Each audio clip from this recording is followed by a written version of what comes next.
नमस्कार, मैं हूं रमेश भट्ट। आप देख रहे हैं इंडिया बाय यूपी।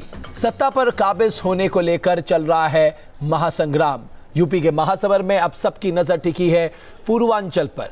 यूपी की सत्ता पर काबिज होने की सियासी जंग अब गंगा किनारे लड़ी जा रही है। सियासी महासंग्राम में दिग्गजों ने अपनी पूरी ताकत झोंक दी है। श्री अमित शाह ने कसाब की अर्थात आतंकियों की संज्ञा दी है। सच्चाई यही है कि आज अपने देश में अमित शाह से बड़ा यहाँ कोई और भी कसाब अर्थात आतंकी नहीं हो सकता है।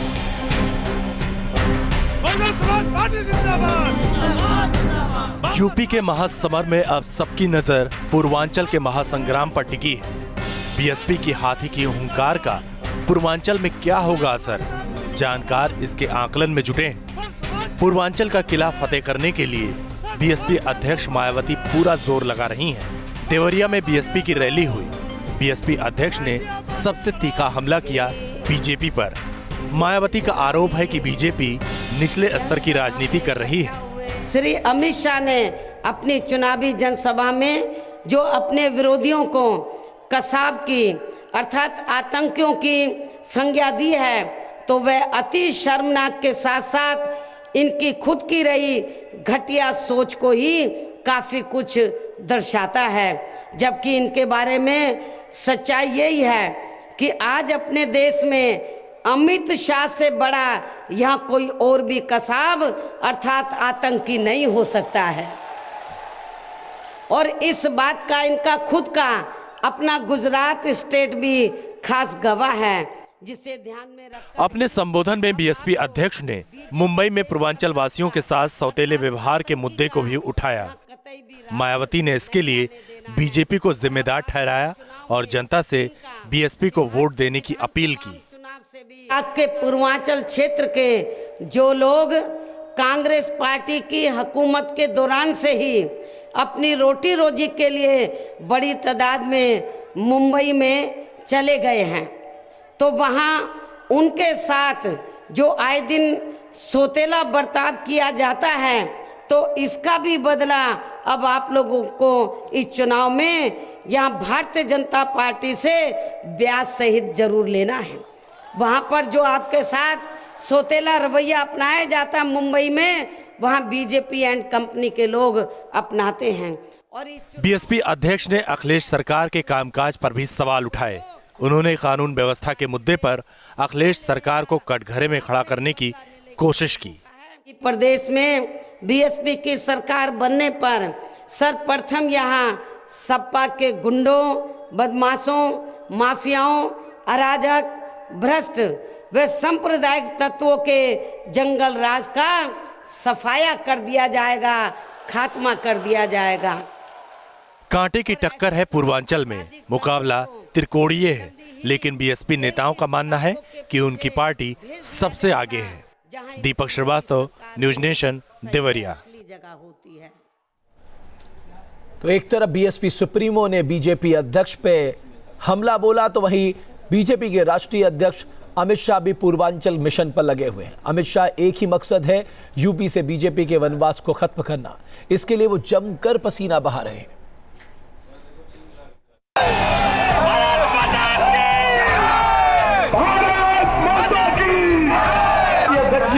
कुछ दे करके उनका अभिवादन करने वाले 2014 की जंग के बाद यूपी में सबसे बड़ी सियासी लड़ाई है। बीजेपी के राष्ट्रीय अध्यक्ष अमित शाह यूपी के चप्पे चप्पे को हेलीकॉप्टर से छान रहे हैं। पश्चिम के बाद मिशन पूर्वांचल को अंजाम तक पहुंचाने में पूरी शिद्दत से जुटे हैं बीजेपी के राष्ट्रीय अध्यक्ष अमित शाह। जनता से वोट मांगना है, कार्यकर्ताओं को जोश से भर देना है। अमित शाह दोनों चुनौती को बखूबी निभाने की कोशिश कर रहे हैं।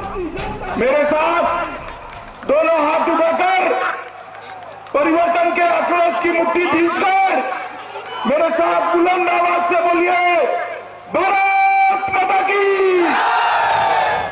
पीएम मोदी बीजेपी का चेहरा है, लेकिन उनके बाद अगर कोई पार्टी का सबसे बड़ा स्टार प्रचारक है तो वो अमित शाह खुद है। छोटे शहर कस्बों में रैली हो रही है अमित शाह की। विरोधियों पर उनके वार करने का अंदाज भी कम धारदार नहीं है। अभी अभी ये राहुल गांधी सवाल पूछने पर बहुत जिद करने लगे, हर रोज सवाल पूछते। अभी पूछने लगे, मोदी जी हमारे समय में भी कश्मीर पर गोलीबारी होती थी, आज भी होती है, क्या फर्क पड़ गया? अरे राहुल बाबा, आपको फर्क नहीं मालूम पड़ेगा, आपकी आंख पर इटालियन चश्मा चढ़ा है। जानकारों के मुताबिक यूपी के दूसरे इलाकों के मुकाबले पूर्वांचल का सामाजिक समीकरण बीजेपी के लिए मुफीद है, लिहाजा पार्टी कोई कसर नहीं छोड़ना चाहती। मऊ हो या फिर गोरखपुर, हर रैली में अमित शाह विरोधियों पर तल्खवार कर रहे हैं। चुनावी रैलियों में अपने बयानों की वजह से अमित शाह विवादों में रहे हैं, लेकिन इससे बेपरवाह अमित शाह का एक ही मिशन है, यूपी से बीजेपी के बनवास को खत्म करना। गोरखपुर से दीपक श्रीवास्तव के साथ टीम न्यूज नेशन। तो अमित शाह पूर्वांचल फतेह हर कीमत पे करना चाहते हैं, क्योंकि दिल्ली की उत्तर प्रदेश की गद्दी यहीं से होकर गुजरेगी। लेकिन इस सबके बीच केशव प्रसाद मौर्य के खिलाफ मामला दर्ज हो गया है आचार संहिता के उल्लंघन का। यही वो तस्वीर है जिसने यूपी बीजेपी के अध्यक्ष की मुश्किलें बढ़ा दी हैं। केशव प्रसाद मौर्य पर आचार संहिता उल्लंघन का केस दर्ज हुआ है। इलाहाबाद की ये तस्वीर 23 तारीख की है। यूपी बीजेपी के अध्यक्ष केशव प्रसाद मौर्य वोट डालने के लिए जा रहे हैं। तस्वीरों में आप देख सकते हैं कि वोटिंग के दौरान भी केशव प्रसाद मौर्य ने बीजेपी का चुनाव चिन्ह अपने जैकेट पर लगा रखा है।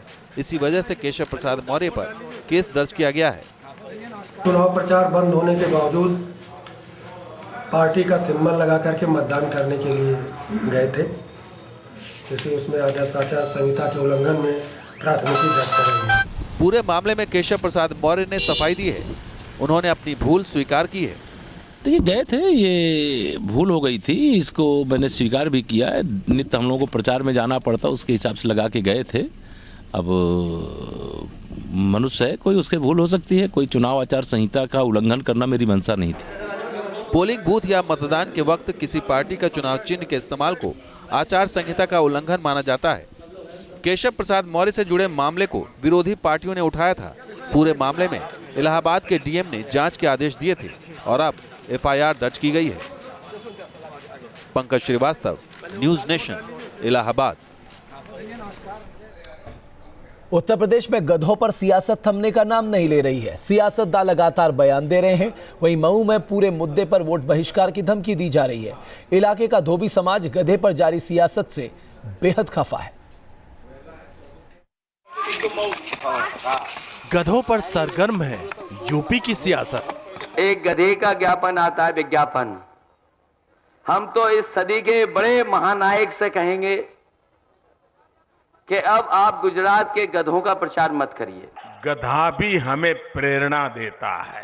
भाइयों बहनों, गधा कितना ही बीमार हो, कितना ही खाली पेट हो, कितना ही थका हुआ हो, लेकिन मालिक अगर उस पर से काम लेता है तो सहन करता हुआ भी अपने मालिक का दिया काम पूरा करके रहता है। चुनावी रैलियों में बार बार हो रही है गधों की बात।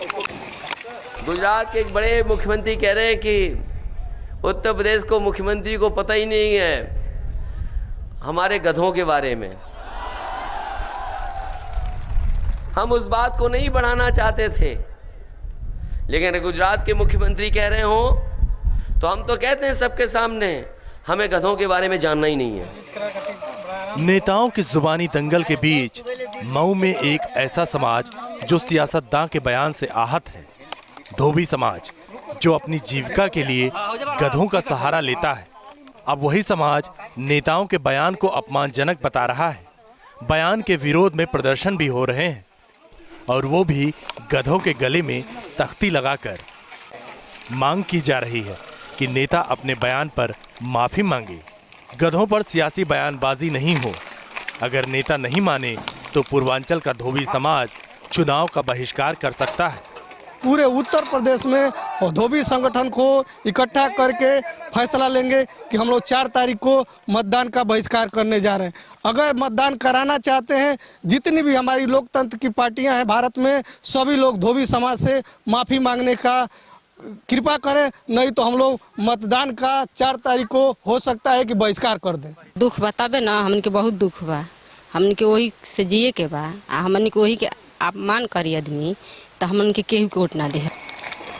इलाके के धोबी समाज का कहना है कि गधे मां शीतला माता की सवारी हैं और नेताओं को इस मेहनती जानवर को लेकर सियासी बयानबाजी बंद करनी चाहिए। समाज अखिलेश यादव को माफी मंगवाने की जिद पर अड़ा है। समाज की चेतावनी है कि वो सियासतदानों का खेल भी बिगाड़ सकते हैं।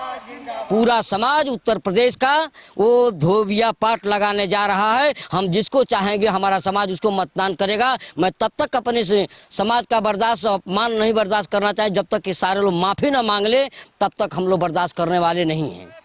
इन लोगों का दावा है कि मऊ के 4 विधानसभा क्षेत्रों में करीब 46,000 है धोबी समाज की आबादी। समाज की मांग है कि सियासत चमकाने के लिए गधों का इस्तेमाल नहीं किया जाए। बांस बहादुर सिंह, न्यूज नेशन, मऊ।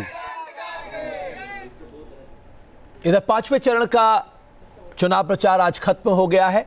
5वें चरण में कौन कौन से दागी उम्मीदवार हैं, आइए इसके नजर डालने। लेकिन उससे पहले आइए आपको 52 सीटों पर जो 2012 के नतीजे थे उसकी तस्वीर दिखा देते हैं। समाजवादी पार्टी को 37 सीटें 32.95 वोट प्रतिशत के साथ, बीजेपी को 5 सीटें 14.37 वोट प्रतिशत के साथ, बीएसपी को 3 सीटें 24.35 वोट प्रतिशत के साथ, कांग्रेस को 5 और अन्य को 2, यानी एसपी को सबसे ज्यादा 37 सीटें यहां पर मिली थी। जरा दागी उम्मीदवारों की तस्वीर देख लीजिए। 117 उम्मीदवारों में से 21 बीजेपी के सबसे ज्यादा दागी हैं, एसपी के दूसरे नंबर पर 17 दागी, आरएलडी के 8 दागी चुनाव मैदान में ताल ठोक रहे।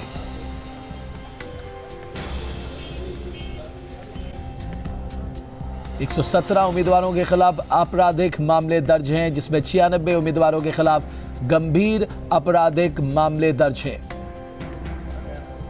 इनमें से 9 उम्मीदवारों के खिलाफ तो बाकायदा हत्या का मामला चल रहा है। 24 उम्मीदवारों के खिलाफ हत्या की कोशिश का मुकदमा चल रहा है।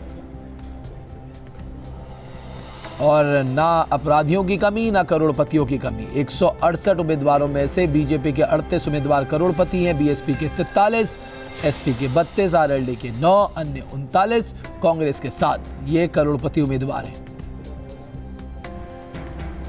उत्तर प्रदेश में विधानसभा चुनाव के दौरान चुनाव आयोग हर चरण के मतदान के दौरान मुस्तैद नजर आ रहा है। 4 चरण में वोटिंग हो चुकी है, उसके बाद ईवीएम मशीनों की सुरक्षा आयोग की प्राथमिकता है।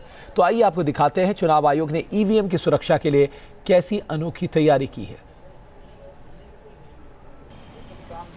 ईवीएम की सुरक्षा में बेजुबान सिपाही, मशीनों पर नजर रखेंगे लंगूर।